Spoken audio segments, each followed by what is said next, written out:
Hey everyone, and welcome to The Explainer. Today, we're taking some incredibly complex global data and breaking it down so it makes perfect sense. We are going to connect the dots between something that literally sounds like it's pulled straight from a spy thriller, global maritime oil smuggling on the open seas, and the high-stakes political stability of the Middle East, specifically focusing on Lebanon.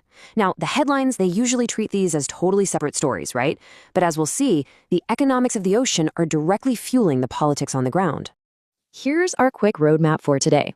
We'll start with Iran's shadow fleet, then map out the route to China, dig into Hezbollah's arsenal, unpack the Trump and On plan, and finally look at the diplomatic difficulties coming down the pipeline. All right, let's dive right into part one, Iran's shadow fleets. So you might be wondering, how exactly does a nation under heavy global sanctions manage to move billions of dollars in petroleum? Well, the answer is out on the open water. Meet the shadow fleet, or sometimes you'll hear it called the dark fleet. Neutrally speaking, this is a massive, clandestine network made up mostly of older, honestly pretty poorly maintained oil and gas tankers. They operate through this crazy maze of shell companies to keep their true ownership completely obscured. And they use highly deceptive practices to secretly export sanctioned Iranian oil, totally bypassing the normal international financial system. It's happening right under the radar. What's really fascinating here is how these ships actively manipulate international maritime rules to stay hidden. By law, ships have to fly the flag of the country they're registered in, right? But shadow fleet vessels frequently engage in what's called flag hopping. They constantly move their registration to countries with much lower operating and due diligence standards. And in some cases, they even use false flags, meaning they just flat out claim to fly a flag they aren't even registered with. It is a highly systemic effort to dodge port authorities. The actual physical movement of the oil is basically a heist on the open ocean, and it usually goes down in 3 steps. Step 1, the vessels deactivate their AIS transponders. They essentially just go totally dark on global radar. Step 2, they rendezvous in calm open waters, very frequently just outside Malaysia's territorial limits, and conduct ship-to-ship transfers. They're literally pumping millions of barrels of crude from one ship to another just to erase the cargo's origin. And then step 3, this newly laundered cargo makes its way to East Asia, where it's primarily sold to independent Chinese refineries known in the industry as teapots. But, this isn't without its risks. The U.S. Treasury and international authorities are actively hunting for these evasive maneuvers. And there are very real, severe consequences for manipulating that data.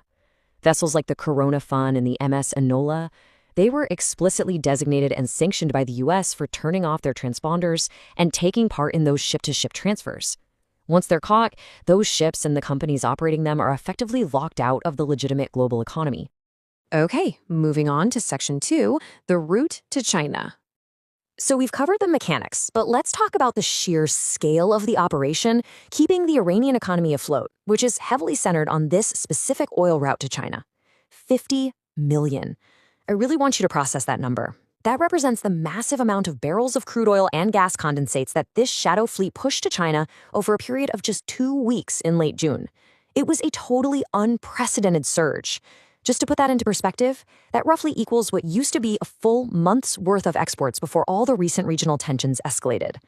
This 50 million barrel network operates on a scale that's honestly hard to even fathom. And you don't move 50 million barrels without pulling off a logistical masterclass. Satellite data revealed the massive influence of 20 supertankers. We're talking absolute behemoths with names like Diona, Heru 2, Sonia 1, and Stream that were mobilized simultaneously off the coast of Malaysia to feed this pipeline. And to completely bypass the reach of U.S. sanctions, these cargoes were traded entirely in Chinese yuan, totally sidestepping the U.S. dollar. The success of this one specific strategy secured a staggering $18 billion in oil sales for Iran. It just goes to show how wildly lucrative this underground network really is. However, the landscape is shifting a bit.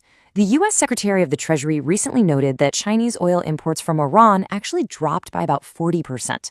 Now, this is partly driven by China's own price sensitivity, plus the fact that they have heavily stocked strategic reserves right now. But it also highlights exactly why international sanctions have historically struggled to work.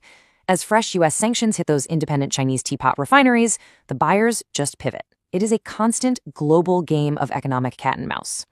Which brings us to the ultimate question at the heart of today's explainer. Where exactly does the revenue from all these hidden massive oil sales go? And how in the world does a maritime smuggling route in the waters of Southeast Asia connect directly to the streets and mountains of Lebanon? Let's get into Section 3, Hezbollah's arsenal. To understand the connection to Lebanon, we have to look objectively at the numbers of the primary military beneficiary here. Let's look at Hezbollah's military power, because this is exactly what billions of dollars in illicit oil revenue can build over time. We're looking at a heavily armed militia with an estimated force of 60,000 to 100,000 fighters. Their rocket arsenal is staggering, estimated at up to 150,000 projectiles. This includes an elite infantry unit of 5,000 highly trained operatives, known as the Radwan Force. Plus, they possess highly advanced tech, including around 1,000 one-way attack drones and sophisticated CA-02 anti-ship missiles. So this isn't just some small proxy force. The sheer volume and the sophistication of these assets led former Israeli commander Guy Tzor to objectively assess them as, quote, by far the greatest guerrilla group in the world. Because of this massive buildup, military analysts widely acknowledge that this organization is actually significantly more militarily powerful than its host country's own military, the Lebanese army. So here's the bottom line. Hezbollah and this hidden arsenal, they don't just magically appear. They are heavily funded and supplied by the Iranian Revolutionary Guard Corps, which, you guessed it, is sustained by those shadow fleet oil revenues we were just talking about. Furthermore, this arsenal is reportedly stored deeply embedded within and right beneath civilian infrastructure all across Lebanon. And this is exactly why this matters. This setup drastically complicates any potential military engagement, effectively holding the stability of the entire region hostage in a very delicate balance. Which brings us to Section 4, the Trump and Aoun plan. That deeply entrenched military reality brings us squarely into the present day, shifting from the mechanics of shadow economies into high-stakes diplomacy. Enter Joseph Aoun, stepping right onto the global stage in Washington. Now, to understand Aoun's diplomatic strategy, you gotta know his background. He's the current president of Lebanon, a Maronite Christian and a career military man who actually used to command the Lebanese army, having been wounded twice in combat. Significantly, he's the first Lebanese head of state to visit the White House in almost 20 years, sitting down face-to-face with Donald Trump. The diplomatic plan Aoun is bringing to Washington is, frankly, incredibly ambitious. The primary goals of this U.S.-brokered effort are to permanently disarm Hezbollah and secure a progressive withdrawal of Israeli forces from southern Lebanon. But when you stack that plan up against the reality on the ground, the friction is just obvious. The Trump plan for Lebanon's disarmament is facing massive diplomatic difficulties. Why? Because Hezbollah vehemently rejects any direct talks about this agreement and completely refuses to surrender its vast Iranian-funded arsenal. Despite all that pushback, we are seeing exactly how Aoun aims to actually disarm Hezbollah.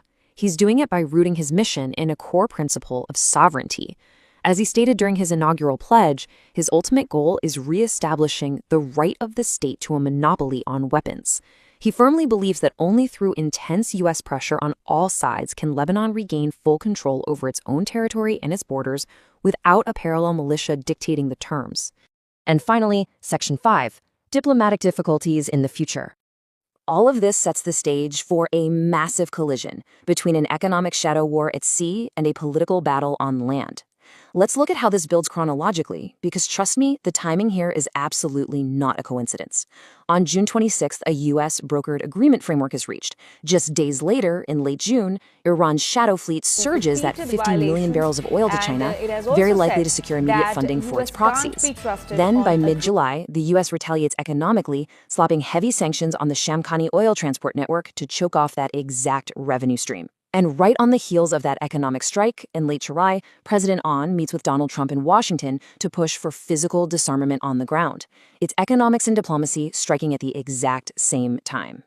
And this brilliantly illustrates the ultimate puzzle of modern geopolitics. It leaves us with a critical question to watch in the coming months. Will choking the economic lifeline, literally cutting off the shadow fleet's illicit oil route to China, actually be enough to force the disarmament of a militia that has grown more powerful than its host country's own army? Thank you so much for joining me for this explainer. I really hope this helped clear up a very complex web of global events for you. Keep questioning the headlines, and I'll see you next time.